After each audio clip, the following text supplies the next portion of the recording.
videli smo takrat, ko je bila korona, prvo so odrezali recimo te digitalne voucherje recimo za podjetja, ki si imel ti od slovenskega podjetniškega sklada. Tam je prvo zmanjkalo denarja. Tako da takrat si videl, prvo, ko se bo šlo rezati pri digitalizaciji.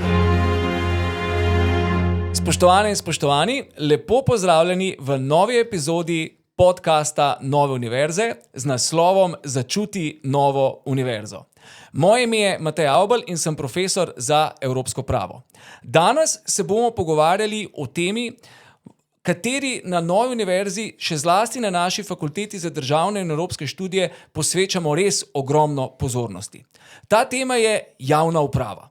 Na fakulteti za državne in evropske študije o javni upravi predavamo tako na visokošolskem strokovnem programu, ki je sicer posvečen državnim in evropskim študijam, imamo pa tudi dodiplomski študij izključno posvečen javni upravi, prav tako pa magistrski in doktorski študij. Ampak paradoksalno, javna uprava v Sloveniji je na slabem glasu. Mi pa izvajamo te programe. Ampak kako je lahko javna uprava v Sloveniji na slabem glasu, ko pa je to sektor, ki zaposluje največ ljudi? In če verjamemo statistikam, v tem sektorju je tudi plača višja od zasebnega sektorja. V javni upravi v povprečju so plače višje od gospodarstva. Na eni strani torej sektor, ki zaposluje največ ljudi, ki so nadpovprečno plačane, na drugi strani pa to negativno prepričanje o javni upravi.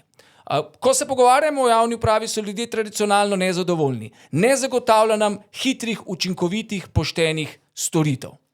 Ali je to res, ali je to mit? In še posebej, ali lahko javno upravo, kot slišimo v zadnjem času, popravimo, reformiramo s pomočjo procesa digitalizacije? O tem se bomo danes pogovarjali na tem podcastu z dvema izjemnima gostoma, ki imata ne le teoretično, temveč predvsem praktično znanje. Na moji desni strani sta kolega, prijatelj Boštjan Koritnik, ki je eden od najvplivnejših slovenskih pravnikov, prejel je številna priznanja stanovskih društev, bil si minister za javno upravo, torej ta sektor poznaš do obisti, si tudi podžupan mestne občine Ljubljana, v prvi vrsti pa pravnik, ki se tudi na publicističen raziskovalen način ukvarjaš s tem področjem. Dobrodošel. In poleg tebe, kolega Peter Merc. Peter, ti si naš predavatelj pri predmetu, ki mu rečemo, ki ima naziv digitalizacija javne uprave. Sicer pa si poslovnež, doktoriral si z področja bančnega prava, ogromno se ukvarjaš z novimi tehnologijami, tudi s kriptovalutami, torej tudi nekdo, za katerega vemo, da zna toliko, da ti tudi zaupamo naše študente v tvoje roke. Torej, draga kolega, hvala, ker ste se danes udeležila. Na začetku, kot že vedo naši gledalci, vedno vprašam sogovornike, kako vi čutite novo univerzo, glede na to, da je podcast v naslov Začuti novo univerzo. Mogoče najprej ti, Peter, ki si naš insider, potem pa damo še besedo gospodu Koritniku. Ja, najprej hvala za povabilo, z veseljem se takole odzovem. Zdaj, kako čutim novo univerzo? Verjetno je najlažje podati eno tako mnenje, če primerjaš z nečim, če imaš nek benchmark. In jaz recimo bi lahko v primeru svojo fakulteto, kjer sem študiral, pravna fakulteta v Ljubljani. In kaj sem tam ugotovil po koncu študija, da v bistvu nisem znal nič. Ne? Recimo, poznal sem nek teoretičen koncept družbene pogodbe, ampak jaz nikoli nisem videl družbene pogodbe, dokler nisem mogel potem enkrat v praksi narediti. Ta learning by doing, ki je bil tle močen. In mislim, da vse to, kar se pogovarjam pa s študenti nove univerze, da pa temu ni tako, da se pa vsem tukaj da veliko poudarka na neko prakso, na case studije, ne samo zdaj neke teoretične koncepte, ampak tudi kako ta teorija deluje potem v praksi. In to mislim, da je tista dodana vrednost in to je tisto, kar najbolj čutim, ta stik med teorijo in prakso. Zdaj, Boštjan, ti nisi na naši listi profesorjev, si pa zelo pogosto pri nas, si tudi naš gostujoči predavatelj iz prakse, tako da te štejemo tudi malce za svojega. Se pri nas dobro počutiš, nas dobro občutiš? Absolutno. Zdaj, rečeno mi je bilo, da je ta podcast duhovit in sproščen, tako da na vprašanje, kako čutim novo univerzo, moja prva misel je bila, Matej Avbelj za krmilom jadrnice, zelo varno nas vodi vsako leto, 2-krat, če imamo čas, tako da čutim se zelo varno v okrilju nove univerze. Zdaj vem, da me že brca, to verjetno gledalci ne vidijo, brca spodaj, da ne bom še kaj več povedal, tako da bom tukaj ostal na teh intimnih občutkih. Sicer pa, ja, jaz sem bil tajnik pravne fakultete Univerze v Ljubljani, še vedno sem tam zaposlen nekaj odstotkov kot asistent raziskovalec, ampak že takrat v vodstvu fakultete sem vedno rekel, da ta naš akademski prostor oziroma Slovenija si ne more privoščiti dodatnega drobljenja znanja in znanje more krožiti. To sem zasledil tudi v vseh svojih publicističnih projektih in sem vesel tudi, da je nova univerza, bi rekel, odprta za vse, tudi ki v osnovi prihajamo z drugih fakultet, tako da ja, zelo čutim novo univerzo tudi kot svojo, tako da hvala. No, gremo zdaj z jadrnic na resne teme in javna uprava gotovo je resna tema. Začel sem s tem, da v družbi nekako, morda je to mit, morda je to grešni kozel, prevladuje prepričanje, da naša javna uprava ni dovolj učinkovit servis za državljane. Nekateri bi stali tudi na stališču, da ji tudi digitalizacija ne more prav nič pomagati, ker je tam noter nek specifičen mindset, nekaj, kot bi rekli najbolj radikalni, kar je treba požgati do tal in zgraditi na novo. Kolega Koritnik, ti si bil minister za javno upravo, videl si ta sistem od znotraj. Zdaj, kakšna je, ne bom rekel resnica, ampak kako ti ocenjuješ današnje stanje slovenske javne uprave, njene prednosti, njene slabosti? Zdaj, jaz nisem tako rigorozen ne glede rešitev, ne glede ocenjevanja, bi rekel, velikosti problema. Dejstvo je, da je javna uprava ali pa ljudje v javni upravi, da so v specifičnem okolju in to seveda terja tudi specifične posledice. Na začetku je bilo rečeno, da za osebnem sektorju imajo višje plače, v povprečju višje plače, torej nižje plače, je pa tudi res, da v povprečju imajo nižjo izobrazbo. K temu seveda prispeva tudi nova univerza v končni fazi, izobražuje veliko ljudi, ki so v javnem sektorju, dodatno izobražuje, se pravi ne samo 7. stopnjo, tudi više.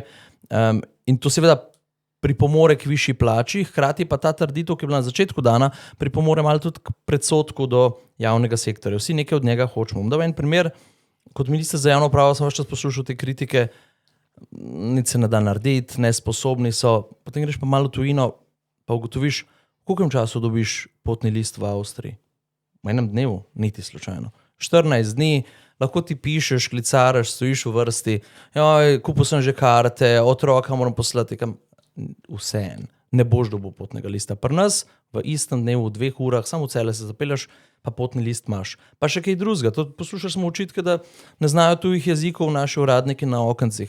No, pejte v Francijo, pa probajte prideti na njihovi administrativni enoti čez, pa ne s francoščino.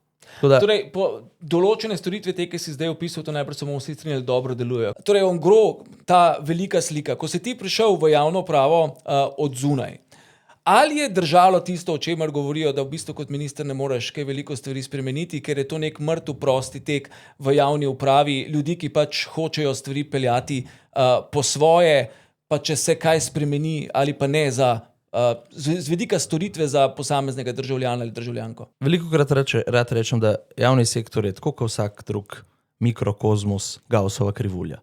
No, imaš vse skrajnosti, pa imaš neko povprečje.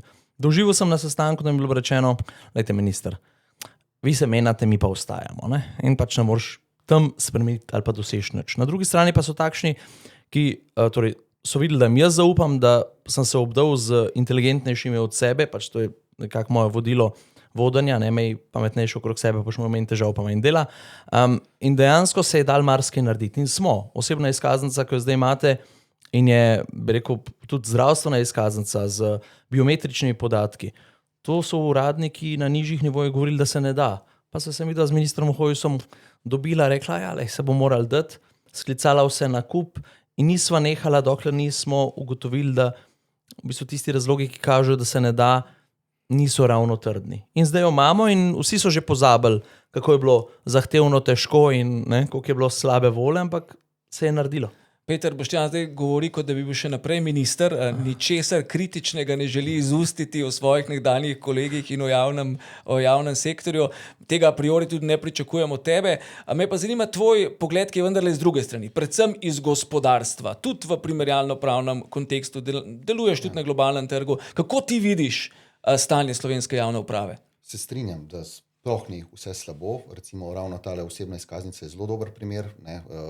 Jaz sem se večkrat spraševal, pa to že leta nazaj, zakaj imamo mi v Sloveniji imaš ločeno zdravstveno izkaznico, vozniško dovoljenje in osebno izkaznico. Recimo tale problem za osebno in zdravstveno so že rešili, zdaj prihaja nova evropska regulativa, je že prišla eIDAS 2, ki bo tudi uvedla to digitalno denarnico, ker bomo imeli potem digitalno vozniško dovoljenje, ne, tako recimo ta problem smo rešili. In jaz mislim, da posamezne rešitve super delujejo. Ne? Recimo storitve zaupanja, kvalificirana digitalna potrdila, digitalna identiteta super deluje. Če boste šli na portal e-davki, praktično tudi vse funkcionira, predizpolnjeni obrazci.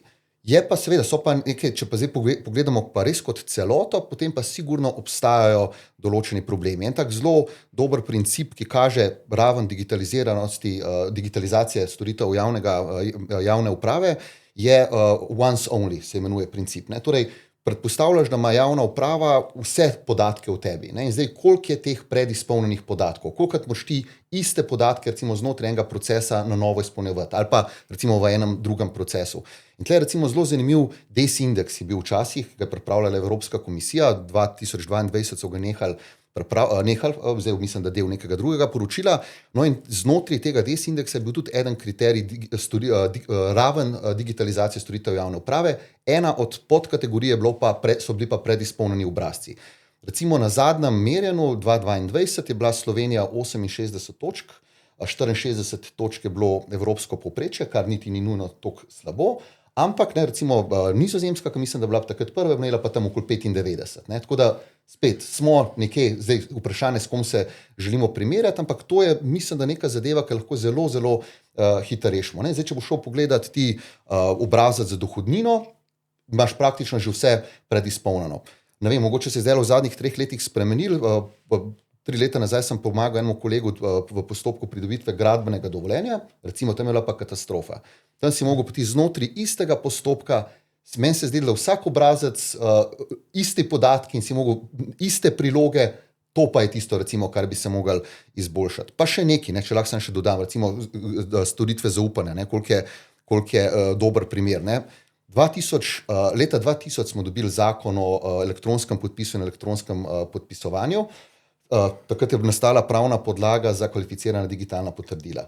20 let je moglo miniti do korone, da smo Slovenci množično začeli uporabljati kvalificirana digitalna potrdila, ampak to samo zaradi tega, ker si takrat mislim, da lahko imel pol možnost, da si šel na Hrvaško, ne, na morje, ne, da so ljudje da so si šli to dejansko iskati. Torej 20 let je obstajala rešitev tehnološka, pa je Slovenci nismo uporabili. Ne? Tako da včasih je tudi ta naša lenoba. In spet tle, pa če se skozi vrtimo isto, ne?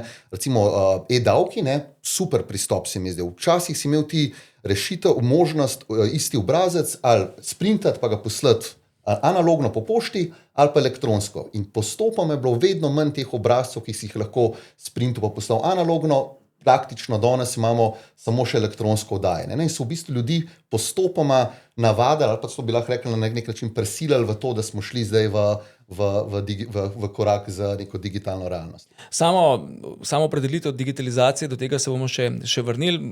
Zelo pomembno je to, kar si izpostavil, da včasih so v bistvu uporabniki kritični do javne uprave, ne da bi zares že uporabljali tiste storitve, ki jih javna uprava omogoča. Boštjan, ti si želel nekaj dodati? Ravno to, kar je rekel. Kultura ljudi je stvar, na kateri treba zelo, zelo delati. In vse, kar je iz cone udobja, jim je težko. Recimo, jaz sem bil na razgovoru v Združenih arabskih emiratih, kjer imajo poleg ministrstva za srečo tudi to neko odločitev, so sprejeli 10 let nazaj, da ne bo nobenega neposrednega fizičnega stika z državljani. Sem se vprašal ministrico, To ima ministrstvo za srečo. Ne, ministrica za srečo, zdajšnja je bila prej ministrica za digitalizacijo. In sem vprašal, kako so to dosegli, kako ni bil revolt. Je rekla, mi smo 10 let nazaj napovedali nobenega več papirnega poslovanja, nič v živo, fizično. In smo rekli, v 10 letih se boste navadili, sicer bo pa zasebni sektor vskočil in pač nudil to storitev tistemu, ki se ne bo sam naučil. Njegova izbira je, se bo sam naučil pa delu, ima vse možnosti s kvalificiranim digitalnim potrdilom, ali bo pa plačal na zasebnem sektorju nekomu. Tako da to je tako, kot če sam naučiš voziti, pa kupiš avto ali pa pač plačuješ taksi. Celo država ni dolžna, torej država skrbi za to, da je proces potem hiter, učinkovit, čim cenejši, ni pa dolžna tebi znanje, torej te čaka, da se boš ti naučil nekaj, kar je osnova. Je pa, kot se rekel, kultura je pa tista, ki potem podčrtuje delovanje katerega koli sistema. Ne? In ta trg med analogno in digitalno kulturo je lahko tudi velik. Peter, ti predavaš predmet digitalizacije javne uprave. Kako študentom razložiš pojem digitalizacije? To je za nek passepartout pojem, vse posod je prisoten, vsi v njem govorimo, malo kdo pa morda zares ve, kaj vse si lahko po tem predstavljamo. Zdaj, nikoli ne razlagam prav, kaj pomeni pojem digitalizacije, ampak digitalizacija recimo v kontekstu kot proces, kot storitev, digitalizacije storitev javne uprave. In tem vedno probam pojasniti, da to ne gre zdaj za nek tak običajen IT projekt, ne? Torej, da ti samo spremeniš software, dodaš cloud, povežeš z nekimi API. Ne? Dejansko pri digitalizaciji gre za en večplasten proces, kjer moš ti spremeniti kulturo, mindset zaposlenih, dejansko gradiš nove procese ali pa izboljšuješ obstoječe procese in tle so potem res zelo zanimivi koncepti, koliko lahko ti v javni upravi, torej v procesu digitalizacije storitev javne uprave, koliko ti lahko vzameš recimo iz gospodarstva, iz biznisa. Ne? V biznisu, kad delaš ti digitalne rešitve, je ta customer journey osnova. Ti boš vedno delal rešitev tehnološko z vidika uporabnika. Ne? Recimo v javni upravi pa to ni včasih tako. Ne? Imaš pa ti nek proces in ga hočeš zdaj ti na silo digitalizirati. In potem se ti zgodijo neke take pol rešitve. Ne? Recimo, jaz sem mentor eni študentki na fakulteti, ki dela oziroma analizira nek konkreten proces izdajanja nekih dovoljenj. Ne? In v bistvu tle je bilo z vidika uporabnika je proces popolnoma digitaliziran. Izdaš ti oziroma vneseš podatke, vdaš vlogo. Kaj se pa potem v back officeu dela pri uradniku, ki pa to obdeluje, pa to nekaj čist drugega. Tam gre pa seveda potem v nek PDF, uradnik čaka, da se PDF-ju nabere 500 in potem on ročno gleda PDF po PDF, kljuka, gleda za drugimi bazami. To je slab to primer. Ni digitalizacija do svojega logičnega zaključka. To je pol digitalizacije, ne pol izdelak je to, ne? Da si ti del procesa si digitaliziral, ne pa celoten. In še vedno imaš ti potem tam ozka grla. Ne? Ja, zdaj, kar jaz vidim kot glavni razlog temu, kar je Peter zdaj rekel, pa že v prejšnji točki. Razlika med zasebnim sektorjem ali pa gospodarstvom in javnim sektorjem je predvsem varstvo zasebnosti. Ne? Seveda so zavezani tudi v zasebnem sektorju, da ne pomote. Mi imamo tretjo najbolj strožjo, izvedbo GDPR-ja. Nemčija je prva, ampak potem se velikokrat zgodi, recimo pri aplikaciji Ostani zdrav, da smo imeli mi težave z našo informacijsko pooblaščenko, z identično aplikacijo, ker so nam Nemci dali pač kodo enako, pa Nemci niso imeli težav. In tista težava je, da moraš imeti za vsako obdelavo osebnih podatkov, to predizpolnjene podatke, moraš imeti izrecno zakonsko podlago. Da moraš imeti izrecno zakonsko podlago, pomeni tudi, da mi, ko gremo v parkirno hišo zasebno, prepozna tablico, priješ not, greš ven. Nobenega papirčka ne ustavljaš se tam, pač okoljsko in še sicer časovno, racionalno. Pri nas smo šele zdaj, pred 2 mesecoma dobili zakonsko podlago, izrecno smo rabili, da smo lahko kot enota lokalne samouprave v naših garažnih hišah to uvedli, pripeleš not, greš ven, čez notri 15 minut ne rabiš papirčka, če imaš abonentsko karto, te spusti čez. Torej, to je težava, ki jo imamo zaradi zasebnosti, varnosti, varstva osebnih podatkov v javnem sektorju bistveno večjo kot v zasebnem. In zato ta preslikava pač ni mogoča. Dobro, ampak to je zdaj stvar regulacije, tudi malce pikolovstva na strani državnih organov, ampak zdaj sama izvedba procesa digitalizacije je pa tudi stvar vodenja in upravljanja. In mi zdaj danes govorimo tukaj o digitalizaciji javne uprave. Javno upravo razumemo pravzaprav kot najširši sistem, vse, kar država poseblja, vseh tistih pravzaprav, ki izvajajo javna pooblastila, sem noter, čeprav ustavnopravno ni čisto primerno, nekako subsumiramo tudi lokalno samoupravo, pa vendar, Boštjan Koritnik, tekom tvojega mandata se je zdelo, da je najbolj pomembno, da se ustanovi posebno ministrstvo za digitalno preobrazbo. Ali po tvoji oceni, pa če zdaj pustimo tisti čas, ali se je ta rešitev izkazala v upravljavskem vodstvenem smislu za učinkovito? Ali je posebno ministrstvo odgovor na vprašanje, kako zares učinkovito realizirati digitalizacijo v neki državi? Zdaj, realno, objektivno, škodal z vidika digitalizacije ni. Zdaj, a je z vidika upravljanja kaj pripomogel? Ja, lejte, tako kot smo rekli, tudi kultura je pomembna. In če smo s tem, da smo ustanovili posebno ministrstvo za digitalno preobrazbo, poudarjali družbi, da je to ena od naših vrednot, ciljev ali kakorkoli, spet škodal ni. Ampak v osnovi je dejstvo, da ministrstvo za javno upravo je od javnih uslužbencev, nevladnih organizacij do plačnega sistema, stvarnega premoženja, javnih naročil, zraven pa še informatika, pa informacijska družba. Informatika, torej šraufanje hardwarja, pa skrb za tekoče procese, pa informacijska družba kot kam plovemo, kam hočemo priti. Tako da z tega vidika je to gotovo bil poseben poudarek. Takrat, v tistem času, en pomemben področje je izšel za 1 leto, mislim, da na koncu, ali 9 mesecev izpod mojega okrila, jaz sem bil samo srečen. Tako da, a je to škodalo ali ne zdaj, ali zato, ker, ne vem, bo kdo rekel malenkostno, ja, zdaj pa en minister več, pa ima višjo plačo, kot je prej imel, to je malenkost glede na tisto, kar se želi doseči. Jaz mislim, da dela se dobro, a bi se lahko boljš vedno, imamo pa tudi malo kadrovske podhranjenosti. Hrvati so naredili to tako, recimo, da so ustanovili kot neko družbo državni lasti, ki je na trgu, kar pomeni, da tudi ni vezana s sistemom plač v javnem sektorju. In če ni vezana s sistemom plač v javnem sektorju, so lahko plače primerljive, privlablja druge, tekmuje na trgu, deluje za trg, programira za trg, proizvaja aplikacije za trg, kar pomeni, da so ti isti ljudje, ki delajo za državo kot državni, paradržavni uslužbenci, so ves čas v stiku z najbolj zahtevnimi strankami, torej gospodarstvom, ki želi biti najbolj učinkovito. Hkrati so pa zato, ker so pod državo odgovorni do državljanov in države na drugačen način. In to je idealna kombinacija. In o tem smo veliko razmišljali v mojem času, ampak glede na vojno v Ukrajini, predsedovanje svetu EU, pa še epidemijo, se tega nismo lotili. Ampak jaz mislim, da to je prava pot, da tako podhranjeno področje, kjer je kadrov, zdaj pa rečem kadrov manj, čeprav vemo, da ChatGPT, vsaj te osnovne programerje, je vedno več na trgu, ki iščejo delo pa angažma. Mogoče je to prava pot. A bi se ti s tem strinjal? A je ministrstvo za digitalno preobrazbo tedaj bilo kaj več kot zgolj politično deklaratoren korak? Ja, jaz sem bil takrat v tem svetu za digitalizacijo, oziroma kako se imenoval formalno, bil sem zadolžen za fintech in kripto.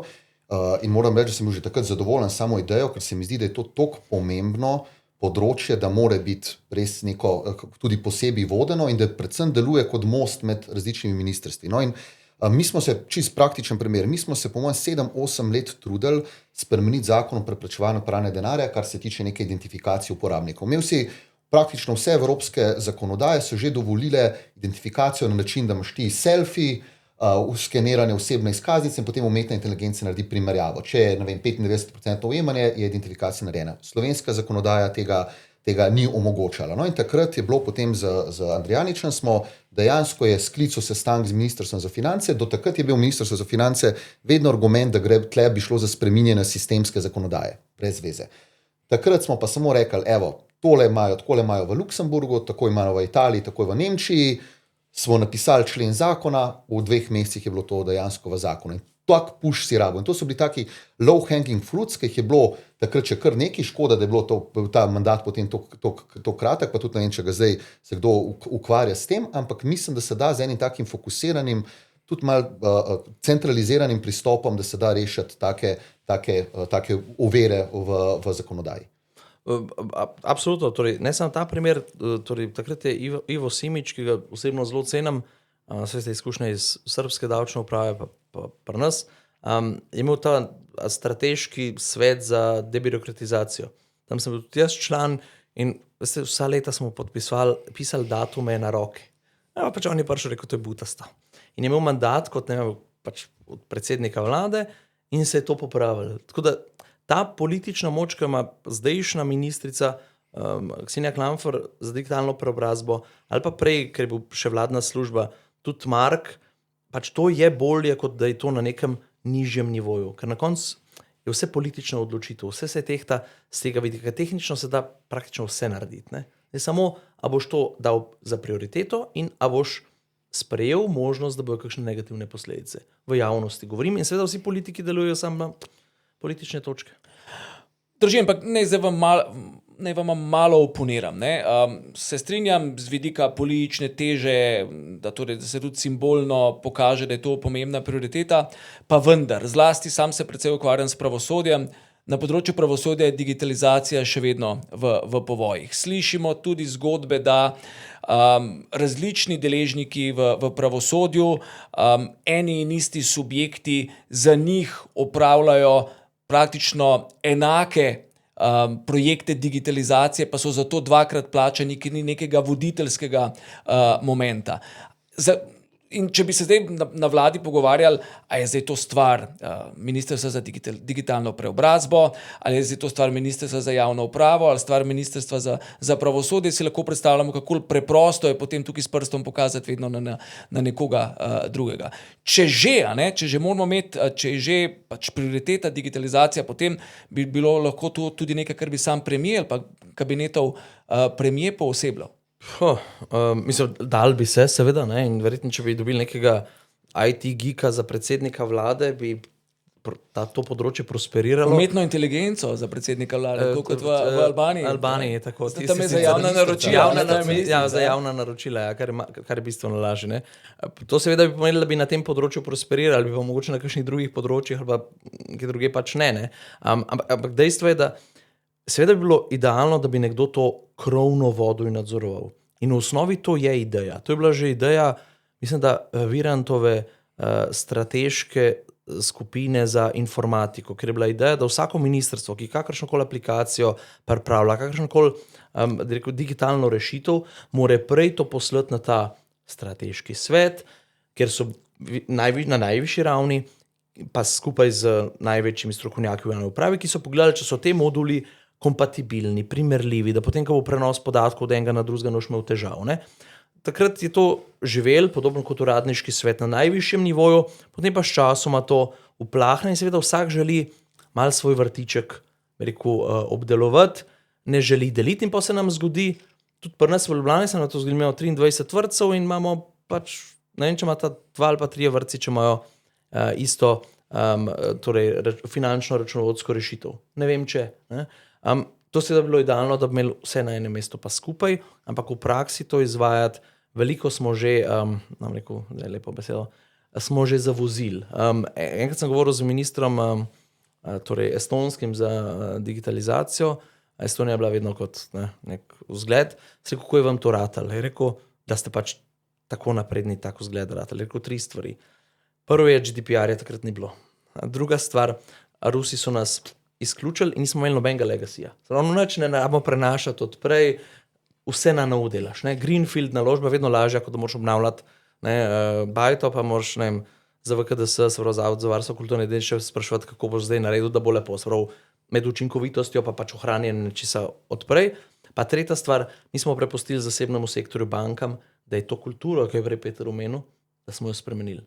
Banka je dala 10 evrov vsakmu, ki je šel brez izpiskov, online, bla, bla, vsi so to naredili. Jaz sem takrat rekel za aplikacijo Ostani zdrav, da imamo vsakmu državljanu 20 evrov, če si jo naloži. Vsi bi naložili. Nobenega strahu več pred zgubo osebnih podatkov. Na srečo, da so ti časi zaenkrat mimo.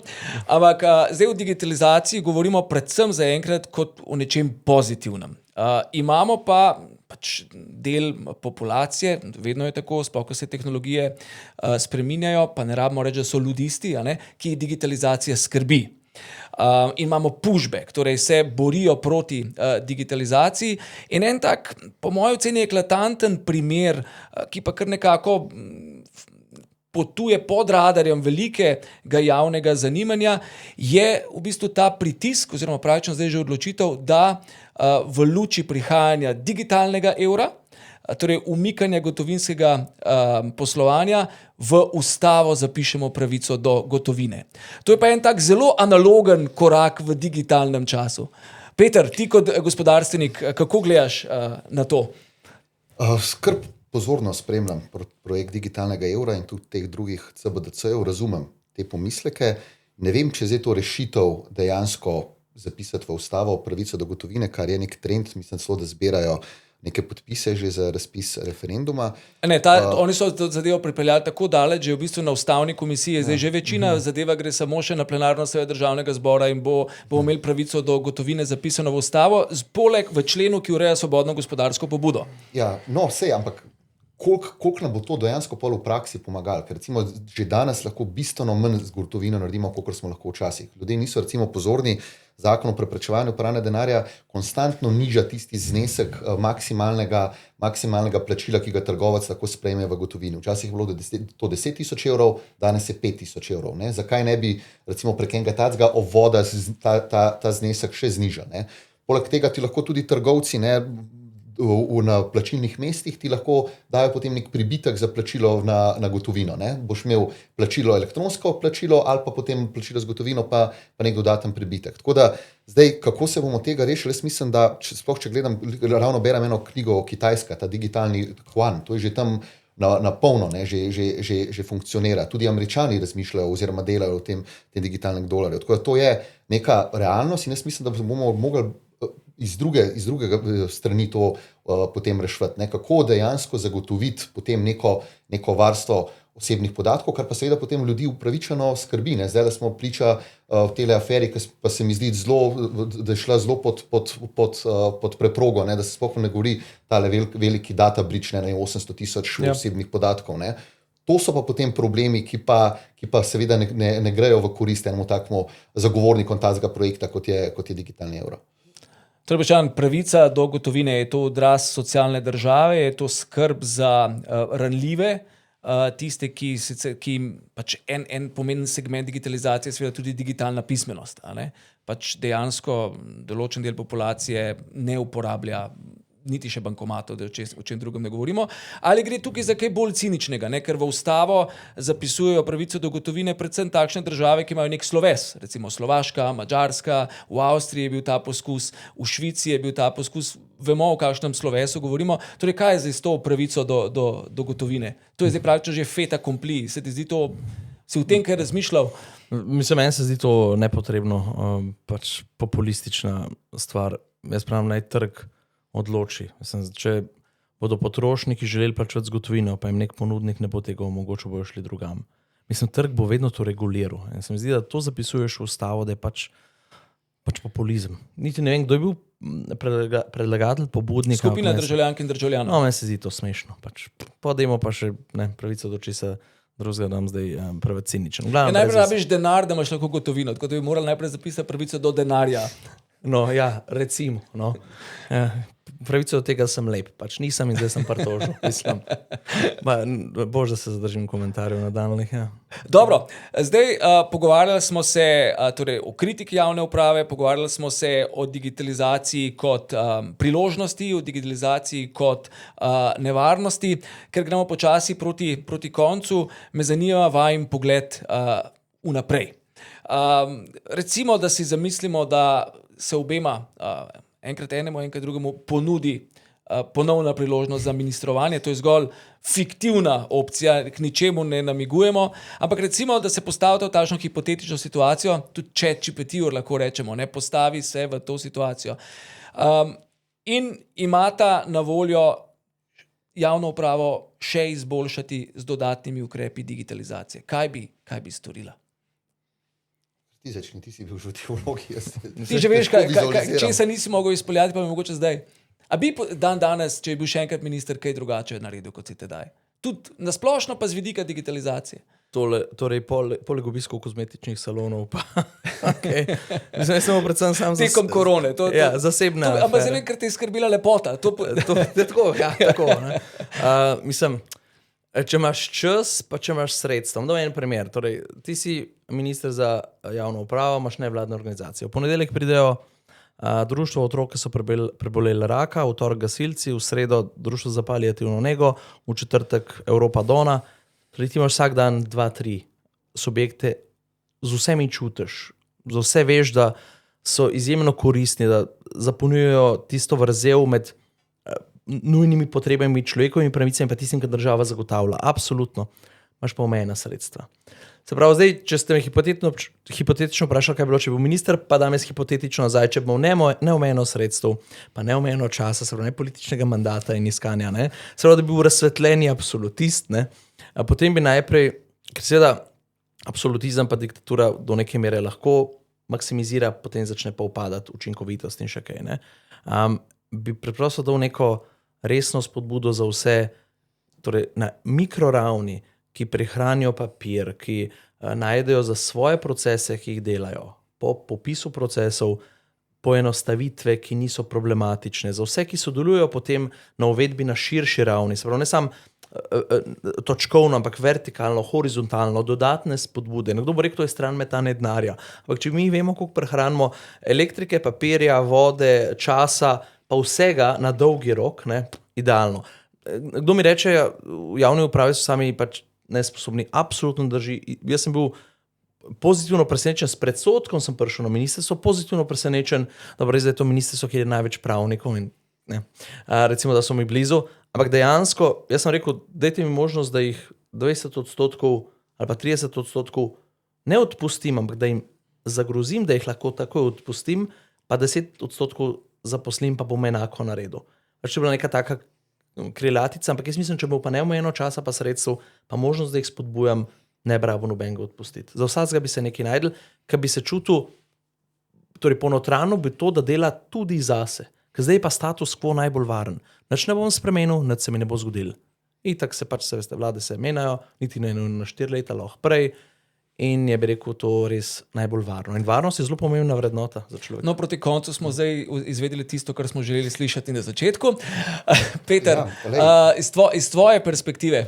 Jaz mislim, da rabiš enega absolutista, zdaj si to ti kot minister, ali pa rabiš popolno podporo predsednika vlade v zadnji. Dejansko razsvetljenega absolutista. Ja, tako. No, ampak recimo tisto, ki je bilo prej vprašanje, zdaj kakšen je politika in digitalizacija. Jaz mislim, da žal je to še vedno samo en tak buzzword. Ne? Pred volitvami vsi vejo, da morajo govoriti o digitalizaciji tudi javne uprave.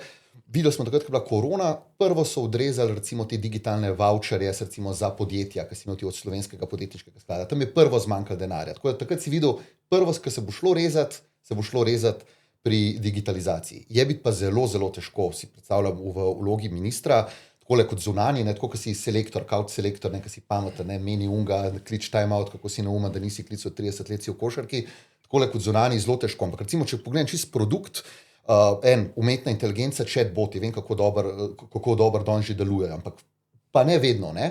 In zdaj, Furs je imel že chatbota lepo video leta 2007, ne, to so bili prva davčna uprava na svetu, pa so pole ukinili, ne vem zakaj, 2014. Super funkcionira chatbot, ampak imaš pa ti resen problem. Tega tebe ZUJF, si predstavljam. No, ja, možno. Skratka, pa ti rabaš potem pa človeka, pa zdaj pa, če ne priješ ti do človeka, imaš pa potem problem. Tako da ta tehnologija mora biti še vedno nek človeški faktor na koncu. Zdaj, kje to določati, to mejo.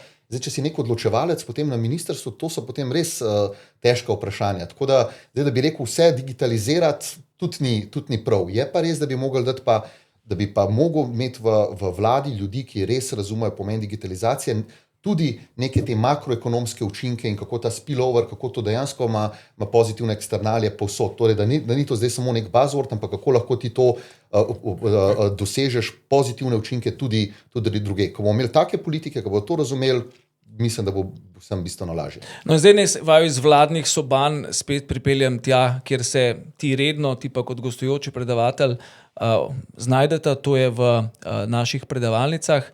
Pa me zanima, moj profesor v ZDA je vedno rekel, on, ko gre v predavalnico, točno ve, s kakšnimi sporočili želi, da študenti odidejo z te predavalnice.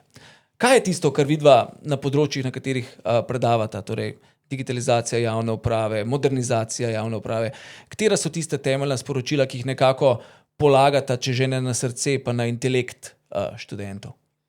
Jaz bi rekel, da to, kar smo mislili, da se nam že dotaknili, da digitalizacija ni zdaj vse, torej ni zdaj digitalizacija odgovor na vse. Če ljudje ne bomo sprejemali digitalizacije, če uporabniki ne bodo izkoristili vse infrastrukture, ki jim je na voljo, potem digitalizacija sama sebi namen in ne bo dosegla tistih želenih učinkov. Tako da to, cel proces je dejansko mora biti nek effort cele družbe. Takrat bomo prišli do tistega, kar si želimo. In ta moj message je vedno tak, da lahko se pogovarjamo o digitalizaciji, ampak se bomo mogli tudi mi spremeniti kot ljudje. Jaz bi se na to navezal. Kultura pa to, nam zdaj rekel, ne se sprašati, kaj lahko država naredi zate, ampak kaj lahko ti naredi za državo.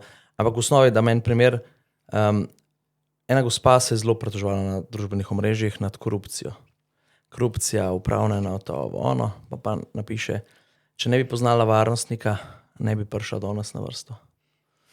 In to, ta primer kaže, dajmo najprej, torej ni vse črno-belo, najprej pogledamo, če mi uporabljamo, če znamo in želimo uporabljati, če imamo pripravljenost se izobraziti dodatno vsakog dana, v svakom pogledu, se više napredujem v tem stilu, potem bo pa vse lažje. Pa da razumemo tudi človeka na drugi strani. Jaz tudi razumem, torej jaz sem bil minister, pa sem ukazal, ker sem želel, da se nekaj naredi. Jaz pa tudi razumem njega, da želim imeti vse črno na belem, birokratizacija, pač postopka za to, ker je on v drugačnem položaju. In ko mi velikrat razumeli uradnika, ker rečemo, to pa se ne rabite komplicirati, sej ne bomo osebne pokazali, vse me poznate. Lej, ne, on lahko zaradi enega tazga primera zgubi službo, dobro, to je skrajni primer, ali pa celo gre v kakšen kazenski postopek.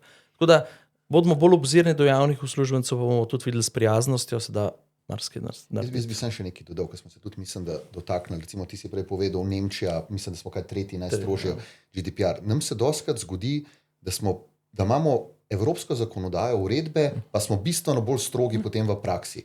Zelo dober primer, jaz se veliko ukvarjam s fintechom. Litva, mislim, da jih je malo več, enkrat več kot nas, pa imajo po mojem tam 500 različnih fintechov registriranih, torej z neko PSD2 licenco. V Sloveniji so 3, pa je ista zakonodaja.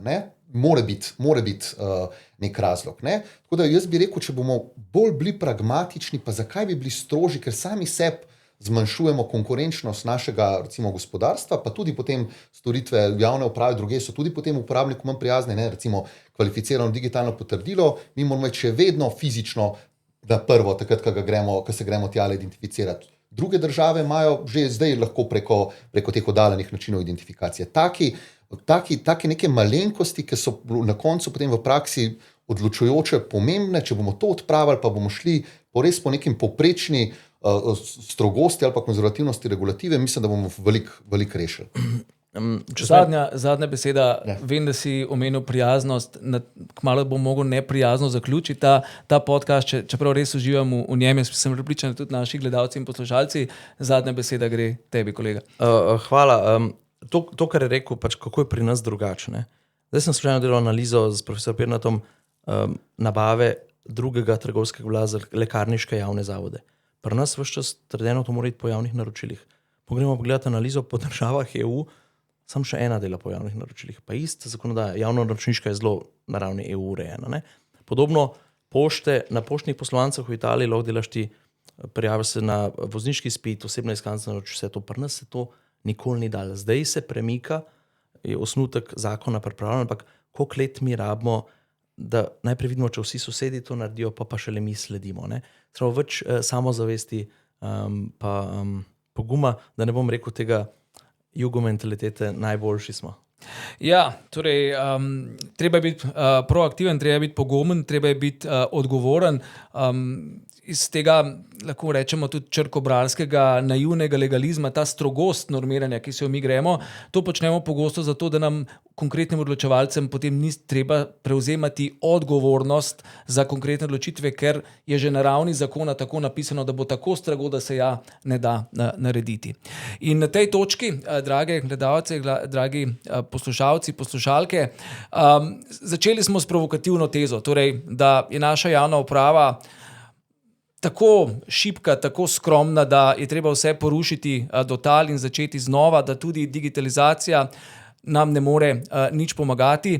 Ugotovili smo, da je to v največji možni meri predsodek, da je to tudi pravzaprav kulturni pojav, da je na nek način državljanke in državljani težave, ki jih imamo, včasih tudi sami s seboj v zasebnih krogih, v poslovnih krogih projiciramo na javne zadeve, na javne storitve in da moramo biti prijazni ne samo do sami sebe, tudi do tistih, ki so na drugi strani, torej državni uradniki, ti pa seveda morajo prevzemati pogumno odgovornost za svoje ravnanje in se razumeti kot tisti sektor za zagotavljanje učinkovitih in poštenih rešitev za državljanke in državljane. Upam, da ste v tem današnjem podcastu spoznali kaj novega, uživali tako kot sem jaz in se ponovno vidimo prihodnjič. Lepo se imejte. Hvala.